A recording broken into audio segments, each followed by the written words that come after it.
Казакстандагы Кыргыз мамлекеттик университетинин студенттеринин катарына кош келипсиздер деп айтмакчыбыз. Саламатсыздарбы эже агайлар, сиздерди дагы бүгүн учурдан пайдаланып келе жаткан мугалимдер күнү менен куттуктап, сиздерге чын ден соолук, ишиңиздерге ийгилик каалап кетүүгө уруксат этиңиздер. Азыр баарыбызга белгилүү болгондой, быйылкы жыл Ишеналы Арабаевдин 140 жылдыгына арналган көп иш-чаралар республикалык деңгээлде, республикалык масштабта өтүп жатат. Биз да ошондон калбай Эненбак 120 группасы куратордук ачык саат деп атайын биздин биринчи курстун студенттери менен белгилүү инсан Ишеналы Арабаев жөнүндө маалымат менен бөлүшө кетелик деп сиздерди бүгүн чогултуп отурабыз. Анда эмесе ачык кураторский саатты ачык деп жарыялайм. Мен сиздерге Ишеналы Арабаевдин кыскача өмүрбаянын окуп кетейин. Кыргыздын алгачкы агартуучуларынын бири Ишеналы Арабаев 1882 жылы Кочкордун Күн батыш айылында жатып дүйнөгө келген. Оренбург менен Уфадагы медреселерде окуган. Анын демилгеси менен жер-жерлерде мектептер ачылып, алгачкы кыргыз китептери, окуулуктары чыгарылган. Араб, латын тамгасында кат таануучулар үчүн алифбеден баштап, ыкчам билим алууга арналган окуу китептерин жазган. Ишеналы Арабаев жалган жалаа менен камакка алынып, 1933 жылы Ташкенттеги түрмөдө каза тапкан. Ишеналы Арабаевдин колунан чыккан окуу китептеринин жалпы саны 20 чукул. Анын алгачкы эмгектери 1917 жылы Октябрь революциясына чейин жарыяланып, кийин жаңы заман түшүндө араб, латын тамгасында кат таанууга арналган китептери жарыкка чыккан. Маселен, 1928 жылы чыккан жаңылык окуу китеби ЮНЕСКОнун сейек көздөшчү кызыктуу китептер тизмесине киргизилген. Ал библиографиялык баалоо китептеринин катарында ушул тапта Москвада сакталып жатат.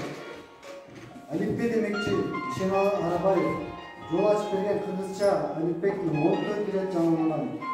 Кыргызстан эгемендикке жетишкенден кийин алифбенин автору, педагогика илимдеринин доктору, профессор Сулайман Рыспаевдин ырасташынча, Ишеналы Арабаев кыргыздын тумуш агартуучусу, окуу китептеринин автор эмес, алгачкы жазуучусу да болгон. 1924 жылы кыргыз алифбесин жазган. Арабаевдин агартуучулук иши андан 10 жыл мурун башталган. 1911 жылы Астана комиссия түзүлүп, кыргыз казак балдары үчүн алифбе жазуу тапшырылган.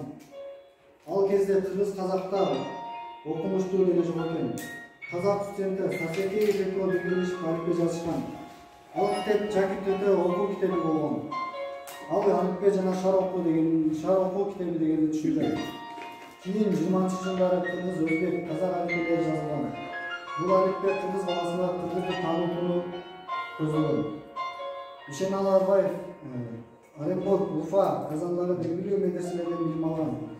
Өз элинин билимдүү болушуна кызыктар Ишеналы Арабаев бир аз жыл көл менен нарында мектептерди ачып, өзү жазган окуулуктарын азыркы тил менен айтканда сыноодон өткөргөн. Агартуучунун андай изгиликтерине 1916 жылкы Аламат жолторулуп, Үркүндө эл менен кошо Кытайга чейин барып ал жерден келгенден кийин жаңы бийликтин жетекчиси Владимир Ленинге кат жазып, кыргыздарды жерине кайтаруу боюнча 50 миллион рубль акча бөлүнүүгө жетишкен. Убагында жерине кайталбай калган улутташтарын ала тоо кайтаруу маселесин чечүү үчүн 2 жолу Кытайга барган. Айрым маалыматтарга караганда 1920 жылы 300 миң кыргыз казак өз жерине кайтышкан. Ишеналы Арабаев жаңы бийликти жактыруу менен камалган. Айрыкча анын карапайым калпты караңгылыктан чыгарып, сабатсыздыгын жоюу аракети агартуу ишине өмүрүн арнаган аланга жагат. Ишеналы Арабаевдин демилгеси менен улуу манасчы Сагынбай Орозбаковдун 1922 жылы Манас экулдун жазып алуу иши башталат. Сагынбай Манасчынын кыркы өнөр дүйнөсүндө Манасчынын ооруп калгандыгынан кийинчерээк бул ишке жакшы көңүл бурулганынан улам арасынан эл душманын аяга толтушпаган. Анын үстүнө 30-жылдары кыргыз интеллигенциясынын арасынан эл душмандарын үздөө саясий куугунтук күчөп Ишеналы Арабаев каршылаштарынан жалган жалаасынын кантип кутулуунун аркасында издеп калган. Баш көтөргөндөрдүн баарын башка аягы чапчу мамлекеттик репрессия бул учурда күчөй баштаган. Анын алгачкы кырмандыктардын бири Ишеналы Арбаев болгон. Кыргыз деп билген улуу алымдын эл үчүн жасаган эмгегин кыра албагандардын жалган жалаасынын негизинде 1933-жылы камакка алынып, Фрунзеден Ташкентке алынып кеткен. Ташкенттеги абакта табышмактуу жагдайда каза болгонун айтып, анын себеп жөнү белгисиз калган. Кыргызстанда саясий куугунтукка алынып, мамлекеттик жазалоо институттары колунан азап чеккендердин так санын айтуу кыйын. Өкүмдөр бийликтин колунан абык кеткендердин сөзү кайсы жерге жашырганы да белгисиз. Бийликтин курмандыгына айлангандар кайрандар тууралуу иликтөө, изилдөө иштери системалуу жүргүзүлө элек. Ишеналы Арбаевдин эл үчүн жасаган эмгектери эске алынып, ысымы азыркы биздин окуп жаткан университетке барган.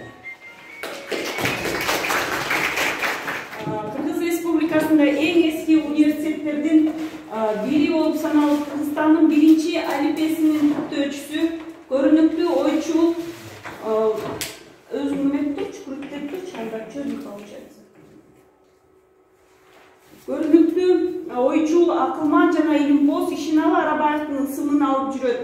Кыргыз ССР Борбор аткаруу комитетинин 1944-жылдын 15-декабрына токтомуна ылайык 1945-жылдын 1-февралда Фрунзе шаарында кыз келиндер окуу жайы уюштурулган.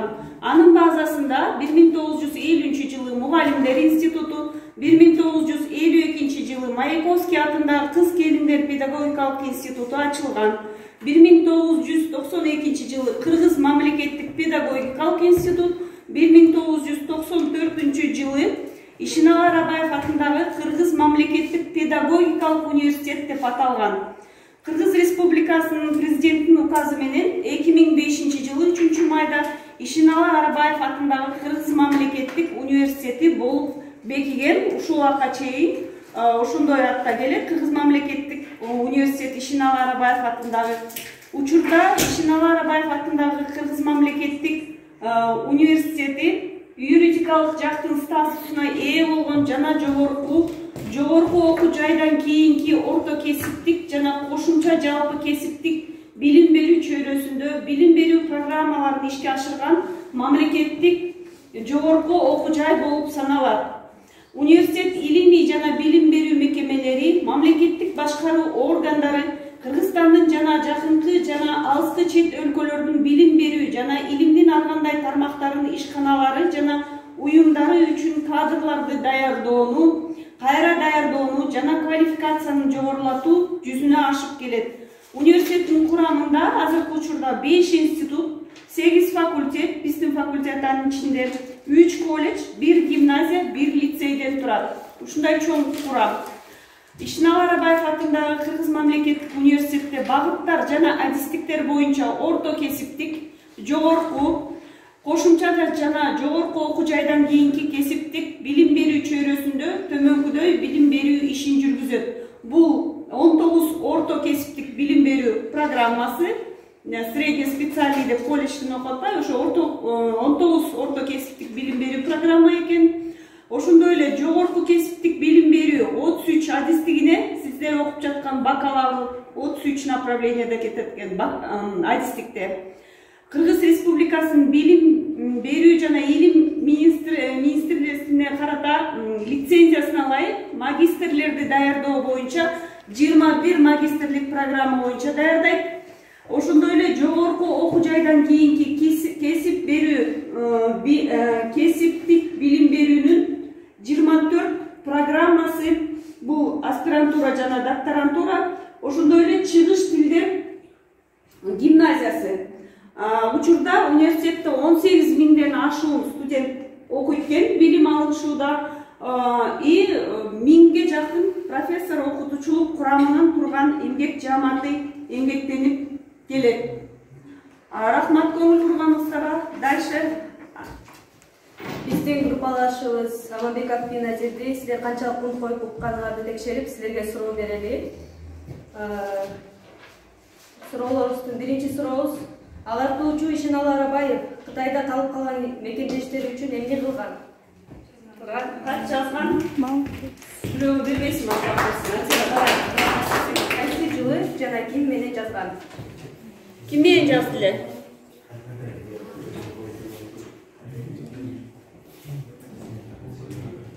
Это вы насколько внимательно слушали өмүрбаян, да?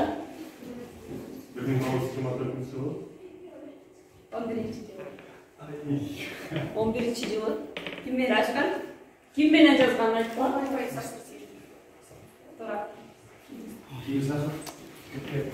1912 жылы агартуучу кайсы китебин чыгарат?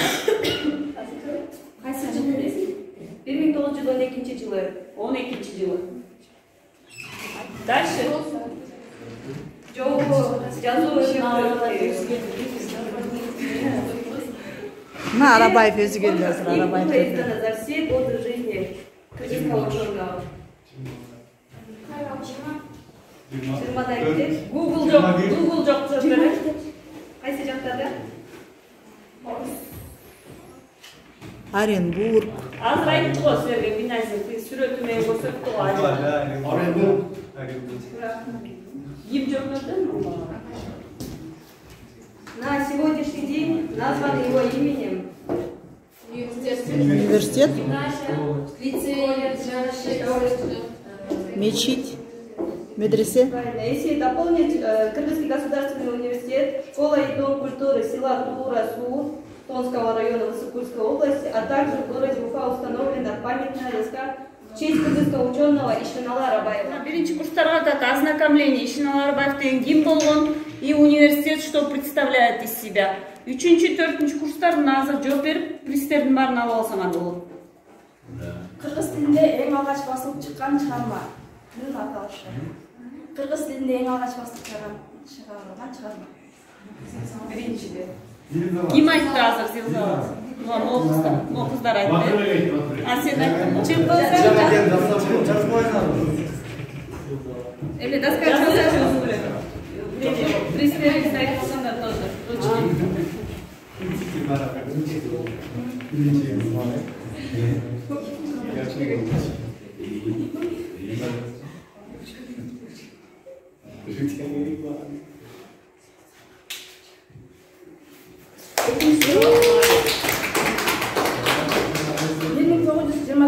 Жылы Ишеналы Арабаев илим комиссиясынын төрагасы болуп иштеп жүргөндө кайсы гезитти уюштурууга катышкан? Ой, молодец.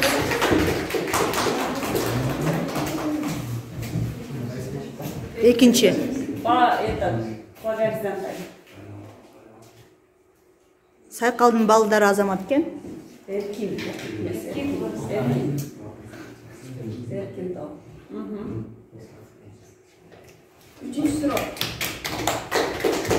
Молдокбоштун Зилзала чыгармасы 1911 жылы кайсы шаарда басылып чыккан? Уфа. Мына тыйгыз айт. Ой, менин деле кыздарым Азамат экен да. Арабаевдин тунуш окуу китеби. Кел, айтты. Молодец. Это какой курс? Первый курс, да? Так. Самые вопросы часто задаваемые или оңой или? Поздравляю. Ишеналы Арабаев 1933 жылы улутчул деп камакка алынган. Ошол эле жылы каза болгон. Суроо: Ишеналы Арабаев кайсыл жерде каза болгон? Ташкент түрмөсүндө. Каникей айтты. Каникей чык.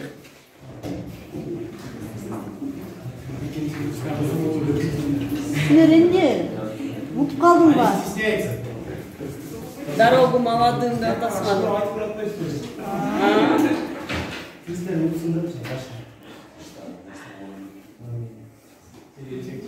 Сен чолпон алып кетпей унутуп калдыңбы? Ташкентке. Ишеналы Арабаев кыргыз мугалимдерине колдонмо иретинде кандай китеп жазган? Кыргыз мугалимдерине. На эмеси турат, подсказкасы турат. Самалык. Чолпон кел. Методичка, да? Кимдин кызы? Менин кызым бул деп. Молодец. Дальше у вас что? Так, жакшыбы? Суроолор, оңой суроолор, но это да, эстеп калды. Эстеп калдым. Алмага белгилүү жылдарды жазабыз. Мисалы 1900 жылы Ишеналы Арабаев мектепти бүткөн.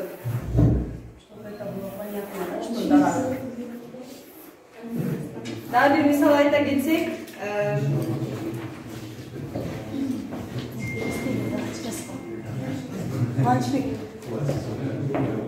1924 жылы Алипе басылып чыккан. Качан төрөлдүң? Качан өлдүң? 1911. Не oldu? Не болгон? Ошо Tuğun ortadan aytıyorsun sen yazıyor. Ne болгон? Алифбек басылып чыкты. Alifbe basıp çıkan. Дальше, балдар, дагы не даталар болду? 1800. Налог 4-й курс, давайте подключайтесь. 1882 жылы туылган.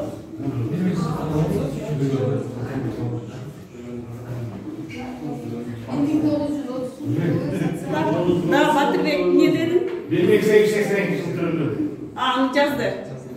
Жазылды.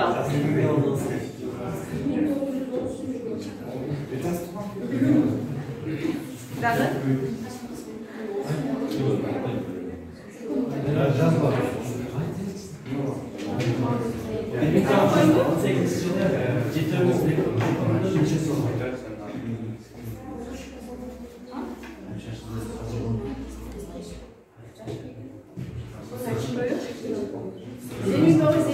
жылы акталган. Ишеналы Арабаев мугалим болуп кеткен. Жана азыркы учурдан пайдаланып, эртеңки мугалимдер күнүнө карата көркөм ыр. Muğalim bol bir mөмөлүү дарактай, тамырында билим суусу аккандай, табиаты жаш моонга таанытып, талбастыгы ташка тамга баскандай. Баалайлычы мугалимдин кадырын, мертебесин, зоболосун сабырын, мүрөк суудай аруулугун уроолойм, мугалимдер аман болсун ардайым. Айды карай күндү көздөй барышат, жылдыздарга кызыл желек жайышат. Ким болсо да эң биринчи билимди жөп жөнөкөй мугалимден алышат. Мугалимдин элге арнаган элеси, алгыла деп бышып турган мөмөсү, ааламдагы ак караны тааныткан мугалимдер адамзаттын энеси. Мугалим бул кесиптердин сереси, мугалим бул кесиптердин төрөсү, мугалимдер сыйкырдуу бир дарактай, жайдыргычтыр бышып турган мөмөсү. Ушул кесип билбестикке кол салар, ушул кесип билгичтикке жол салар. Улуу кичүү кайдан алат кесипти, мугалимден окубаган болсалар. Ушуну менен ачык салабыз. Аяктадык.